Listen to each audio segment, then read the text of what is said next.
Hello बच्चों, कैसे हैं आप सभी। आशा करता हूँ कि आप सभी अच्छे होंगे। तो बच्चों, हम लोग क्लास 10th मैथ्स का चैप्टर नंबर 8 त्रिकोणमिति का परिचय पढ़ रहे हैं। इसमें पिछले 2 वीडियोस में हम लोगों ने इतनी सारी चीज़ें पढ़ी हैं, जिसमें हम लोग त्रिकोणमिति अनुपात के बारे में पढ़ चुके हैं। इसमें साइन, कॉस, टैन, कॉट, सेक, कॉसेक के बारे में हम लोगों ने पढ़ा। फिर इससे इसकी मतलब इन 6 त्रिकोणमिति अनुपातों की मदद से हम लोगों ने कई सारे फॉर्मूलेज भी निकाले हैं। जैसे हमने देखा था कि जो साइन होता है वो लास्ट में कॉसेक थीटा का उल्टा होता है। तो देखिए यहाँ पे हमने लिखा था साइन थीटा बराबर 1/कॉसेक थीटा। ऐसे ही कॉस सेक का उल्टा होता है तो 1/सेक। टैन 1/कॉट होता है, कॉट को हम लिख सकते हैं 1/टैन। सेक थीटा को 1/कॉस लिख सकते हैं। और कॉसेक थीटा को क्या लिखा जा सकता है, 1/साइन थीटा, है ना। और उसके बाद में 2 फॉर्मूले हम लोगों ने इसी की मदद से बनाया था, जिसमें टैन थीटा बराबर था साइन थीटा बटे में कॉस थीटा, और कॉट थीटा बराबर था कॉस थीटा बटे साइन थीटा। हमने आप लोग को ये भी समझा दिया था कि कैसे हम लोग एंगल निकालते हैं। जैसे कोई भी अगर हमारा त्रिभुज दिया है, मान लीजिए हमारा कुछ एक समकोण त्रिभुज ऐसे बनाया गया है, मान लीजिए ये ए है, ये बी है, ये सी है। अगर यहाँ पे हमारा एंगल दिया है, यहाँ पे एंगल बनना है, तो लंब हमारा ये वाली भुजा हो जाएगी और आधार हमारी नीचे वाली भुजा हो जाएगी, और ये हमारा क्या हो जाएगा, कर्ण। लेकिन अगर हमें ट्रायंगल बना के एंगल मान लीजिए कि यहाँ पे दर्शाया गया है, तो कोई भी एंगल जब इस साइड में दिखाया जाएगा तो आपको ध्यान रखना कि जस्ट जहाँ पे एंगल दिखाया जाए उसके जस्ट सामने वाली भुजा जो रहेगी वो क्या रहेगी, लंब। तो इसका मतलब लंब ये हो जाएगा और आधार आपका ये हो जाएगा। इतना आप लोगों को क्लियर है। अब चलिए हम लोग आगे बढ़ते हैं। अब आगे चीज़ें जानेंगे कि और एक चीज़ मैंने आप लोगों को बताया था, उसको भी थोड़ा रिवाइज कर लेते हैं, उसके बाद हम लोग पढ़ते हैं आगे। मैंने एक आपको ट्रिक बताया था, लाल बटे कक्का। लाल बटे कक्का का मतलब कि जब हमें साइन थीटा का मान निकालना होगा, कोई ट्रायंगल दिया है मान लीजिए, और उसमें जब हमें साइन थीटा का मान निकालना होगा तो साइन थीटा बराबर क्या होता है, लंब बटे कर्ण। तो हम पहले लिखेंगे साइन थीटा बराबर लंब बटे कर्ण। साइन के बाद क्या आता है, कॉस, तो कॉस थीटा लिखेंगे। कॉस थीटा बराबर क्या आता है, देखिए ऐसे ऐसे आपको ब्रैकेट बना लेना है और आपको इसी की मदद से जानना है कि किसको हम लोग क्या कहेंगे। तो देखिए साइन थीटा बराबर हमने क्या कहा, लंब बटे कर्ण। तो ये हमारा हो गया लंब बटे कर्ण। उसके बाद में कॉस है, तो लंब बटे कर्ण के बाद क्या आ रहा है, आधार बटे कर्ण। तो हमने यहाँ पे क्या लिखा, आधार बटे कर्ण। उसके बाद में क्या आ रहा है, टैन थीटा। तो टैन थीटा बराबर क्या होगा, तीसरे नंबर पे देखिए क्या आ रहा है, लंब बटे आधार। तो यहाँ पे हमने लिखा लंब बटे आधार। 3 हो गया। अब 3 के बाद जो 3 बच रहे हैं वो एक दूसरे के अपोजिट होते हैं। एक दूसरे का मतलब ये है कि जो कॉट थीटा आता है वो टैन का अपोजिट होता है। तो चाहे आप यहाँ से समझिए कि इसको पलट के याद करते चले जाएंगे, चाहे आपको इतना याद रखना है कि टैन थीटा जैसे लंब बटे आधार, तो यहाँ पे टैन जो होता है वो कॉट का उल्टा होता है। इसका मतलब ये हो जाएगा आधार बटे लंब। यहाँ पे लंब बटे आधार था तो इसको ऊपर कर दिया, इसको नीचे कर दिया। ऐसे यहाँ से लिख सकते हैं, ऊपर आधार हो गया, नीचे लंब हो गया।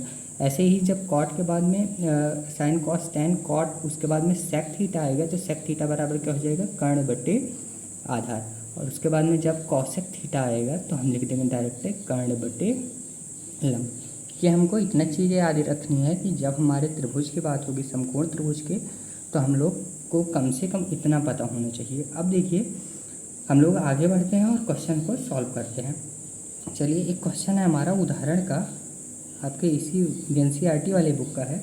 उदाहरण में दिया गया है, यदि टैन थीटा नहीं टैन ए लिया है, ए का मतलब एंगल दिया है आपको, टैन ए बराबर 4/3, तो कोण ए के अन्य त्रिकोणमितीय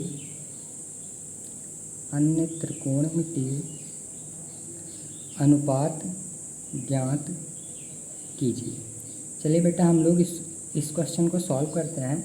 लेकिन सॉल्व करने से पहले मैं आप लोगों को ये बताना चाह रहा हूँ बेटा कि देखिए अभी मैंने जल्दी में नया चैनल शुरू किया है। तो अगर ये वीडियो आप लोगों में से किसी तक भी पहुँच रही है, और ख़ासकर 10th वाले बच्चों तक पहुँच रही है, अगर कोई भी बच्चा देख रहा है इस वीडियो को, तो बेटा देखिए, अगर आप लोग को समझ में आ रहा है, ये मैं पढ़ा रहा हूँ, आप लोग को समझ में आ रहा है, थोड़ा बहुत भी समझ में आ रहा है, तो कम से कम इतना करिए कि अभी बहुत ज़्यादा कम सब्सक्राइबर हैं, तो इसीलिए मेरे वीडियोस भी बहुत कम पड़े हैं। तो आप लोग करिए काम कि सब्सक्राइब करवाइए चैनल को, हमारे वीडियोस को देखिए।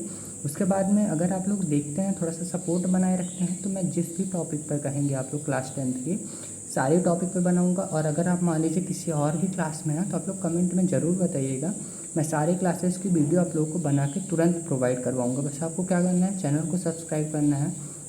अगर आप चैनल को सब्सक्राइब करते हैं, आप कमेंट में बताइए, किसी भी वीडियो में जाइए और कमेंट में लिख दीजिए कि सर मुझे इस क्लास का और फिर इस सब्जेक्ट का वीडियो चाहिए, तो मैं उस पर बना के आप लोगों को तुरंत दे दूँगा। लेकिन खाली इतना करना है कि आपको कम से कम वीडियो देखना है और चैनल को सब्सक्राइब करना है। धन्यवाद। चलिए अब आगे बढ़ते हैं। तो हमारा क्वेश्चन था, यदि tan a बराबर 4/3 तो cot a के अन्य त्रिकोणमितीय अनुपात ज्ञात कीजिए। सबसे पहले देखिए हमें क्या करना होगा, एक ट्रायंगल बनाना होगा। ट्रायंगल हमको यहीं पे मान लीजिए दिया हुआ है कुछ इस टाइप से, आपका ट्रायंगल बना हुआ है। मान लीजिए यहाँ पे a है, ये b है, ये c है।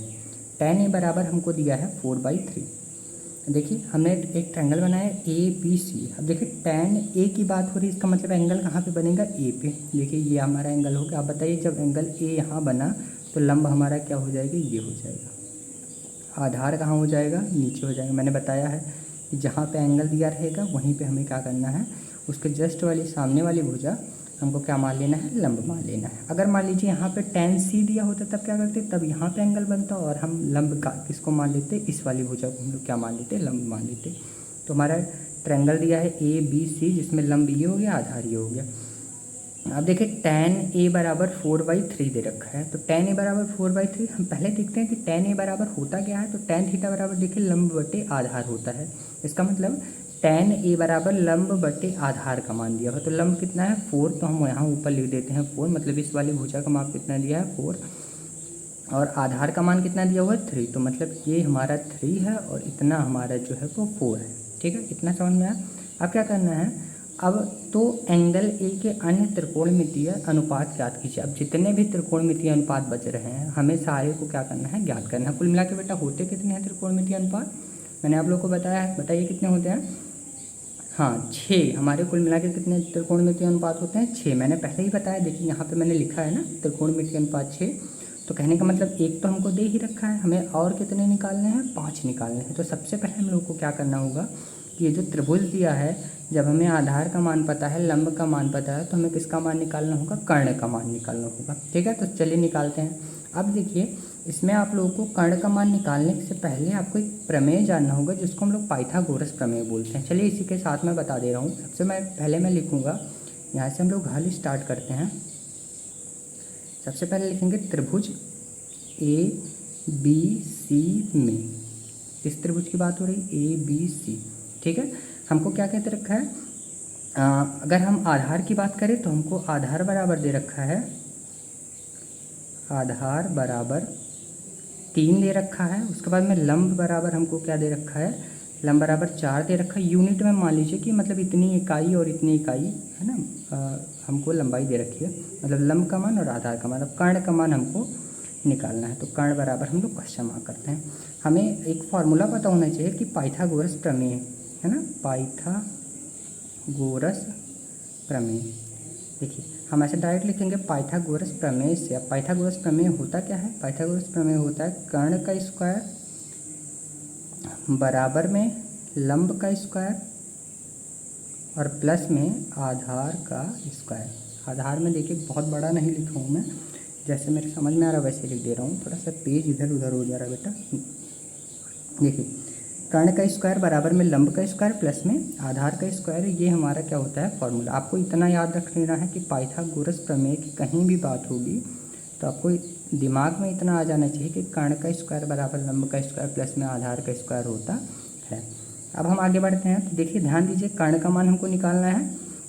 अब देखिए कर्ण का मान निकालना है तो हम कर्ण को ऐसे ही छोड़ देते हैं। तो यहाँ पे लिखेंगे कर्ण का स्क्वायर, इसको ऐसे ही छोड़ दिए, बराबर लिखिए लंब का मान देखिए कितना दे रखा है 4, तो हमने लिखा यहाँ पे 4 का स्क्वायर और प्लस में आधार का मान कितना है बेटा, यहाँ पे देखिए 3, तो हमने लिखा 3 का स्क्वायर। बहुत ही सिंपल है।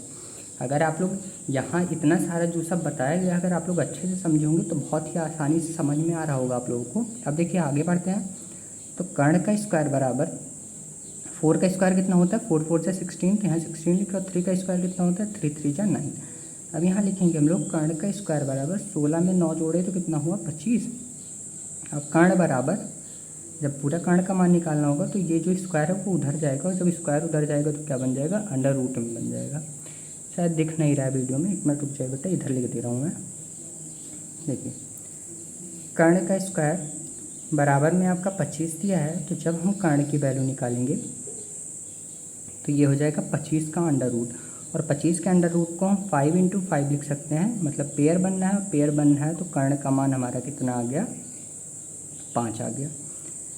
चलिए अभी तक तो हमने क्या करा है कि खाली पाइथागोरस प्रमेय का मान निकाला है, कि मतलब भैया पाइथागोरस प्रमेय लगा के और हमने कर्ण का मान निकाल लिया है। अब इसके आगे बढ़ते हैं हम लोग दूसरे पेज में। हाँ बच्चों, तो हमने क्या करा था, कर्ण का मान निकाला था, तो कर्ण का मान हमारा आ गया था 5, है ना। किसकी मदद से निकाला था, पाइथागोरस प्रमेय की मदद से। देखिए पेज पलट दिया हूँ तो पीछे की चीज़ें दिख नहीं रही होंगी, फिर मैं समझाने की कोशिश कर रहा हूँ। तो कर्ण का मान कितना आ गया, 5, मतलब ये हमारा 3 था, ये हमारा 4 था, ये मान हमारा कितना आ गया, 5। अब अन्य त्रिकोणमितीय अनुपात हमको निकालना था। हमको दिया क्या था, हमको दिया गया था tan a बराबर में 4/3, ये हमको क्वेश्चन में दिए रखा था। हमें कितने त्रिकोणमितीय अनुपात निकालने हैं, हमें अन्य 5 त्रिकोणमितीय अनुपात निकालने हैं। इसका मतलब ये है कि हमको sin a का मान निकालना है, ठीक है। उसके बाद हमको cos a का मान निकालना है, ठीक। उसके बाद क्या बच रहा है, tan तो दिया है, sin cos tan, cot a का मान निकालना है, cot के बाद क्या आ रहा है, sec a का मान निकालना है, और लास्ट में क्या बच रहा है, cosec a, तो हमें cosec a का मान निकालना है। तो tan a बराबर इतना है। हमें फिर से क्या करना होगा, लाल बटे कक्का जो हमने लिखा था एक ट्रिक, उसी का हमें यूज करना है। तो ये बताइए मुझे कि साइन बराबर क्या होता है, तो साइन को हम यहाँ से पहचानते हैं। तो साइन बराबर क्या होता है, लंब बटे कर्ण। साइन बराबर क्या, देखिए साइन ए बराबर लिखेंगे क्या होता है, लंब बटे कर्ण, तो हमने लिखा लंब बटे कर्ण। अब यहाँ बताइए इसमें लंब का मान कितना है, 4, तो हमने लिख दिया 4 बटे कर्ण का मान कितना है, 5। देखिए कुछ नहीं करना है, साइन ए का मान आपका निकल चुका है। उसके बाद कॉस ए है, कॉस में क्या होता है, आधार बटे कर्ण, तो आधार बटे कर्ण हम लोग लिख लेते हैं। आधार का मान कितना दिया है, 3, तो हमने लिखा 3 बटे कर्ण का मान कितना दे रखा, 5, तो हमने लिख दिया 5, 3 बटे 5, ये दूसरा आंसर आ गया। तीसरा देखते हैं, कॉट है, साइन कॉस टैन कॉट, तो कॉट किसका उल्टा होता है, टैन का, मतलब इसी ये जो टैन है, टैन के बाद कॉट आता है, तो कॉट को क्या लिखते हैं, आधार बटे लंब। तो देखिए आधार बटे लंब, आधार का मान कितना है 3 बटे लंब का मान कितना है 4, तो ये 3 बटे 4 हो गया। सेक के बराबर क्या होता है, कॉट के बाद क्या आता है, सेक आता है, तो कर्ण बटे आधार इसका मान होता है। तो कर्ण बटे आधार लिखिए, कर्ण का मान कितना है बेटा, देखिए यहाँ 5 है और आधार का मान कितना है 3, तो 5 बटे 3 हो गया। कौशिक की बात करें तो कौशिक में क्या होता है, कर्ण बटे लंब, तो कर्ण का मान कितना दिया है 5 और लंब का मान कितना दे रखा है 4। यही हमें इतना ही करना था और ये हमारे हो गए। अन्य जितने भी त्रिकोणमितीय अनुपात बच रहे थे ये हमारे सारे हो गए। समझ में आया बेटा? अगर मैं फिर से कह रहा हूँ आप लोगों से, अगर आप लोगों को समझ में आया है तो आप चैनल को सब्सक्राइब ज़रूर करेंगे। अगर एक भी बच्चा 10th का देख रहा है इसको, तो देखिए अगर आप लोग सब्सक्राइब करेंगे चैनल, मैं बता रहा हूँ कि आप लोग खाली कमेंट में बताना है कि कहाँ से वीडियो बताना है, किस क्वेश्चन का बनाना है, आप लोग खाली कमेंट में बताएंगे। मैं समझ लीजिए कि ज़्यादा से ज़्यादा 24 घंटे के अंदर मैं वीडियो प्रोवाइड करवा दूँगा, इससे ज़्यादा टाइम नहीं लगने दूँगा मैं। तो कम से कम इतना सपोर्ट करिए कि हम लोग वीडियो बना सकें, और फिर मतलब ताकि वीडियो अच्छे से बन सके, और वीडियो जब बनेगा तो मैं अपलोड करूँगा तो आप लोगों तक वीडियो पहुँच जाएगी आसानी से। धन्यवाद बेटा।